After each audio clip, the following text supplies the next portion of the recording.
a un minimum d'effectifs, on marche par bordée, c'est-à-dire que les matelots font 6 heures, 6 heures. 6 heures de quart, 6 heures de repos, 6 heures de repos. Donc on travaille 12 heures par jour minimum. Imaginez qu'à 13 là-dessus, il faut du monde. Ce sont des professionnels, d'accord, ils sont costauds, mais ils ne sont pas assez nombreux. On a besoin de tout le monde, on fait venir les 2 bordées. À l'époque, on ne s'embarrasse pas. C'était un peu le bagne. Donc les gars arrivent à faire 18 heures de travail par jour. Alors, ils participent aux manœuvres, appareillage, les manœuvres de hissage des voiles, comme vous avez fait ce matin. Le matin, on brosse le pont. Regardez comme ils sont heureux. Ils font ça dans la bonne humeur, hein, comme vous, le matin. La vie des matelots. À l'époque, on brosse le pont tous les jours. On ça briquer, carrément il débrique. Le bateau doit toujours être propre. On peut remarquer sur la photo des espars, vous voyez, les navires avaient toujours des espars de rechange. Spar deck, des espars. Parce que quand ils partaient comme ça au bout du monde, il n'y avait pas de chantier naval à l'autre bout. Mais en bois, ça cassait. Donc ils emmenaient toujours des espars de rechange pour refaire une mâture pour pouvoir revenir en France. Vous verrez toujours des espars sur une grosse pièce de mâture. Donc brossage du pont. Le dimanche, on a le droit à la toilette une fois par semaine parce que l'eau est précieuse. On ne fabrique pas d'eau douce, donc on pareille de l'eau.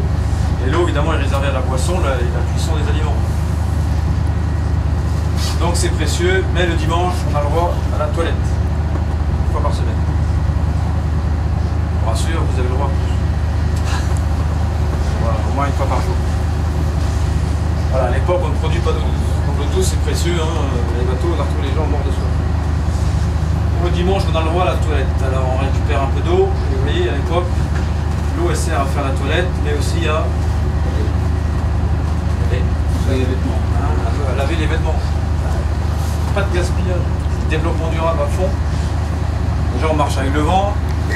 L'eau douce, on utilise avec parcimonie. Une douche par semaine, enfin une douche. On se lave. On lave ses vêtements avec l'eau de la toilette. Et après, est-ce qu'on jette l'eau? On jette l'eau sur le pont? Non, on va laver. On lave le pont. Ah ouais, on va le gâcher. Donc, c'est le développement durable. Alors voilà le charnier que vous avez là. Le charnier, alors celui-là, il est du 18e siècle. Donc ça, c'était sur tous les bateaux. C'est déjà mis sa polaire d'eau. L'avantage, vous voyez, c'était un tonneau maritime. Un tonneau maritime, c'est un truc qui est vraiment stable, large à la base. Donc chaque matin, le maître d'équipage remplissait le tonneau en puisant dans la citerne devant, un petit pont, et remplissait le charnier. C'est un charnier puisque c'est des barils qui servaient aussi à conserver la viande salée pour le voyage, le poisson salé, utilisé par la suite pour mettre l'eau douce. Imaginez. L'avantage, c'est que l'eau, elle est à l'abri de la lumière.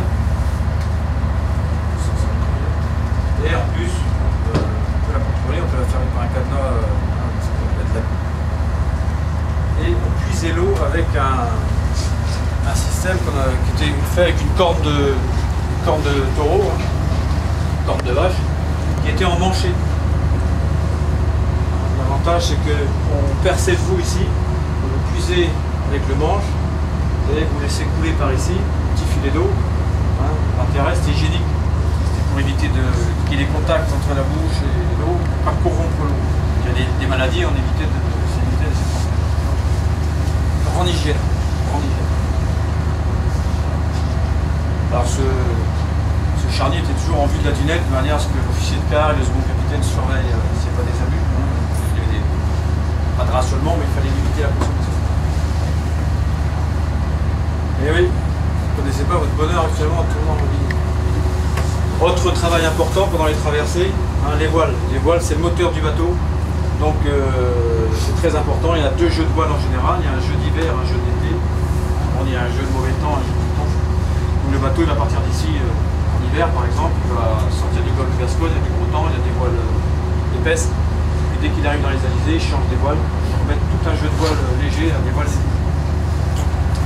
Donc il y a un travail permanent, les armateurs sont très regardants sur le prix des voiles, ça coûte cher.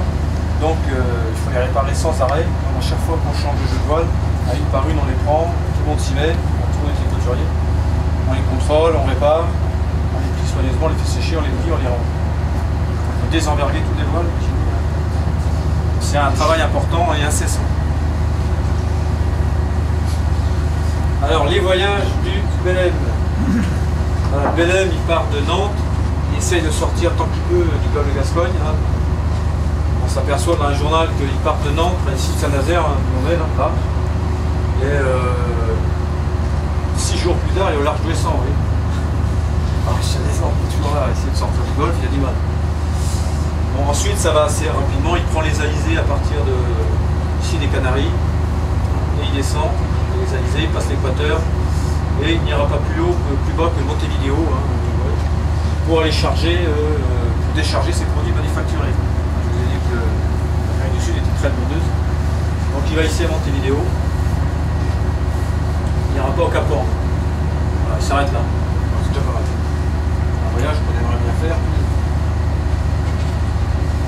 Et de là, il doit remonter ici, chercher son cacao. Déjà le cacao, à Belém. Donc là, il ne remonte pas vite non plus. Il charge du fret. En général, il charge souvent des mules, des animaux de trait. Parce que ici, on n'a pas encore de voiture ni de camion, donc on utilise beaucoup, notamment le tramway de Belém, le premier tramway hippomobile, hein, a été approvisionné par le Belém qui a ramené les premières mules. En même temps, c'est un chargement un peu délicat parce qu'elle se casse les pattes. Imaginez les couvettes dans la cale avec le mauvais temps. Hein. Et là, au premier voyage du Belém, donc première fortune de mer, hein, il arrive ici à Belém et là, il y a un incendie qui se déclare dans la paille des bêtes, le foin, et un incendie criminel se déclare. En tout cas, le bateau, ça flambe bien en bas, toutes les bulles sont grillées, ils ont beaucoup de mal avec un incendie. Le pont est en bois, le dégradage en bois, mais le pont est en bois aussi. Les bas commencent à prendre feu, et le pont est très abîmé. Et Belém réussit avec l'aide des villageois et des pompiers, entre guillemets locaux, à éteindre le feu, mais de justesse. En général, les navires étaient abandonnés. Et puis... Donc, première fortune de mer, tout de suite, premier voyage. Alors, le feu sur un bateau, c'était terrible. On ne peut pas appeler les pompiers. Hein. Il fallait lutter avec les moyens du bord. Les pompes qui marchaient plus ou moins, imaginez. Donc, c'était vraiment la terreur des marins, c'était le feu. Surtout s'ils n'avaient pas le temps d'aller des embarcations à l'eau, ils brûlaient avec. Les gens étaient vigilants. Souvent c'était la cargaison qui prenait feu comme ça, charbon, hein, les transporteurs de charbon, si le charbon était trop vert, humide, si vous avez lu certains livres, Conrad, jeunesse, voilà, le charbon qui s'auto enflamme dans la cale, parce que le navire en bois c'était énorme aussi. Donc ça prenait feu. Donc là il arrive à Belém, il débarque ses mules et il charge son cacao. Charge son cacao, mais quand même Nantes c'est un pays, c'est un port importateur de sucre et de rhum, donc il fait une petite boucle aux Antilles, à Fort-de-France, au Pointe à Pitre, chargé du bon rhum, et du sucre. Quelques citrons verts, le petit ponche géant. Une fois qu'il a chargé tout ça, hop, il rentre. Il rentre évidemment en allant chercher les Bermudes et puis les vents d'ouest. Sur l'Europe. Toutes ces routes commerciales en fait étaient faites en fonction du XVe siècle, hein, on a découvert un peu les vents. Ils utilisaient des routes avec des vents favorables. Je vous ai dit que le bateau ne remonte pas au vent, hein, ils ne faisaient pas ce genre de traversée. C'est pas ça, ils ne pouvaient pas. Ils utilisaient toujours les vents plus ou moins importants. Les grands voiliers qui étaient un peu optimisés, ils arrivaient à remonter à 70 degrés du vent. Exceptionnel.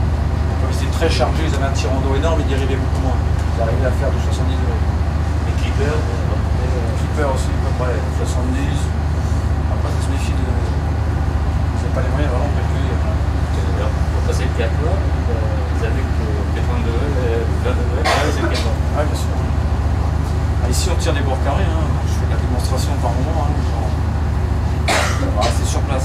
L'année dernière, on est resté 48 heures à tirer des bords entre le canal de Bristol et Cork. On sortait d'Irlande, on a été cueillis par du Suroît, 35 nœuds. On est resté 2 jours comme ça. On n'a pas perdu. On repassait sur nos points, et on ne perdait pas. Tout ça en réglant les voiles à maximum, en travaillant les virements. Et on ne perd pas. Donc Cap Horn c'est pareil, tirer des bords, et puis dès que le vent on virait un peu, on gagnait un peu dans l'ouest. Il fallait virer au bon moment, parce que si on virait mal, on prenait la mauvaise renverse, on repartait en marche arrière. Donc 99 jours pour passer le Cap Horn, le Susanna, un voilier allemand, le record. 99 jours devant le Cap Horn. 1905. Qui a été l'hiver le plus terrible, 12 navires coulés. 30% des navires refoulés, détruits, enfin abîmés dans le gréement, obligés de retourner au Falkland réparé. Le Cap Dur, hein, il a eu son nom à partir de là. Enfin, surtout cet hiver-là a marqué les navires. Donc on utilisait des routes avec des vents favorables. C'est pour ça que les grands voiliers ont continué à naviguer dans les années 30, parce que pour les grandes distances, la vapeur n'était pas encore assez concurrentielle. Et eux pouvaient quand même naviguer de façon confortable et à peu près sûre, hein, c'était assez régulier, hein, ils mettaient 3 à 4 semaines pour aller en Guyane par exemple. Ça varie à peu près à 10-15 jours près sur des grandes traversées. C'est assez régulier. Sauf Malchon. Voilà, et donc ici, logiquement, on va faire plus long et on rentre en Europe. Voilà la ville, donc le port de Belém en 1908. Vous voyez, les bateaux sont là, alors ça pourrait être le Belém, mais c'est plutôt un navire anglais ça. Le Belém mouillé là, on appelait ça mouillé dans les rangs, il n'y avait pas de quai. Évidemment, l'Amérique du Sud c'est tout neuf, tout jeune, donc pas des vieux ports comme en Europe, des ports qui ont été aménagés avec des quais en dur, donc et puis il n'y a pas de place à quai. Et puis ici elle a posté avec un grand voilier sans moteur, on ne peut pas manœuvrer. Là, ce matin, si je n'ai pas eu de moteur ici encore, ça je sais pas, c'est une gaffe. Voilà, donc il mouillait. Dans les rangs, il en était servi dans l'ordre d'arrivée. Si vous arriviez et qu'il y avait déjà tout ça, c'est comme un carrefour avec votre caddie, vous attendez votre tour. Alors, les attentes pouvaient être de 1 semaine, 2 semaines, 3 mois, 4 mois. Pendant la guerre mondiale, certains mois. Des mois et des mois d'attente très pénibles pour nous. On gagnait un peu sur la traversée, puis on perdait tout dans l'attente. Donc le Belém arrive là, et quand les navires arrivent, ils mouillent, il n'y a que le capitaine qui descend à terre. C'était privilégié à l'époque. Le second restait à bord, tout seul, gardien de navire, tout seul. C'est lui qui, à ce moment-là, devenait le gardien des navires, hein, on l'appelait la veuve. Le capitaine, il faut qu'il ait fait les papiers, il disparaissait.